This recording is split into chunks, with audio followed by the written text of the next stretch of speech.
அனைவருக்கும் வணக்கம்.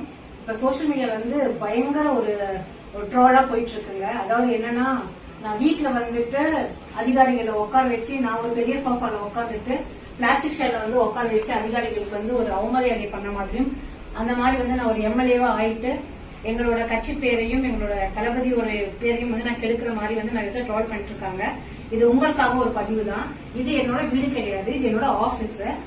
நான் முன்ன எல்லாருக்கும் தெரியும், நான் ஒரு ஜோதிடரா இருந்தேன் அப்படின்னு சொல்லிட்டு, அஸ்ட்ராலஜர் அப்படிங்கிறது எல்லாருக்கும் தெரியும். என்னோட ஜோதிட செட்டப்கான ஆபீஸ் இது. இதோட இருக்கை இது என்னோட ஆபீஸ் செட்டப். நீங்க யாருனாலும் எப்பனாலும் இதுக்குள்ள வரலாம். இந்த செட்டப் வீடு கிடையாது, இது ஆபீஸ்ல. பாருங்க, சேர் பியோர் லெதருங்க. எங்களோட எங்க கிட்ட உட்காந்து பேசுறவங்களுக்கு நான் அந்த அளவுக்கு ஒரு குவாலிட்டி கொடுக்கறேன். இது பியோர் லெதர் சேருங்க. இது என்னோட ரூம். இது என்னோட ஆபீஸ் ரூம்ங்க. இங்கதான் என்னோட ஸ்டாஃப் எல்லாமே பாத்தீங்கன்னா இந்த மாதிரி ஒரு இடத்துல தான் நான் உட்கார வைக்கிறேங்க.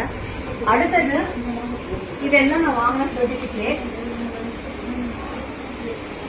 நான் இது வரைக்கும் எத்தனை சர்டிபிகேட் ஆஸ்ட்ராலஜர் வாங்கியிருக்கேனோ, இது என்னோட ஜோதிட ஆபீஸ் மேல அதை பிரபலியம் பண்ணணும் அப்படிங்கறதுக்காக தான் என்னோட ஆபீஸ் இருந்துச்சு.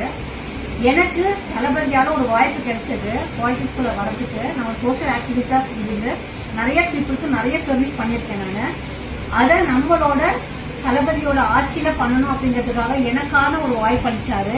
அந்த வாய்ப்புக்கான இதுதான் இப்ப உட்காந்துட்டு இருக்கேன்.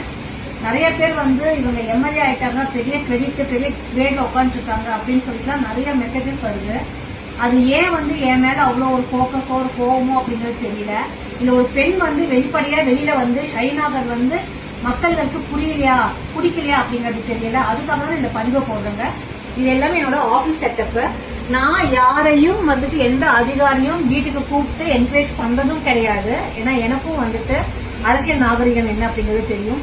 என்னோட ஆபீஸ்ல தான் அவங்கள வர வச்சு என்னோட ஆபீஸ்ல இருக்கையில இருக்கும்போது நான் பேசியிருக்கேன். ஏன் இப்போ இந்த டைம்ல பண்ணேன் அப்படின்னு பாத்தீங்கன்னா, இன்னும் எங்களோட எம்எல்ஏ ஆபீஸ் ரெடி ஆயிட்டு இருக்கு. அதுக்கான பெயிண்டிங் ஒர்க் போயிட்டு இருக்கு. அது முடிஞ்சதுக்கு அப்புறம் நம்ம அங்கேயே ஷிஃப்ட் பண்ணிடுவோம்.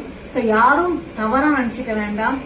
மக்களுக்காக மட்டும்தான் இந்த இடத்துக்கு வந்திருக்கேன். மக்களுக்காக மட்டும்தான் சட்டமன்ற ஒரு வேட்பாளராக எனக்கு ஒரு தளபதி ஒரு வாய்ப்புகள் கொடுத்தாருங்க. அதனால அவருக்கு எந்த மாதிரியான ஒரு பேர் பங்கம் வரத்துக்கு நான் விட மாட்டேன். தயவு செய்து ஒரு காமன் பீப்புள் நீங்க பாத்துட்டு இருக்கிறதுக்கு உங்களுக்கு என்ன அப்படிங்கிறது புரியும் நினைக்கிறேங்க. அதுக்காக போகக்கூடிய பதிவு தான். நன்றி, வணக்கம்.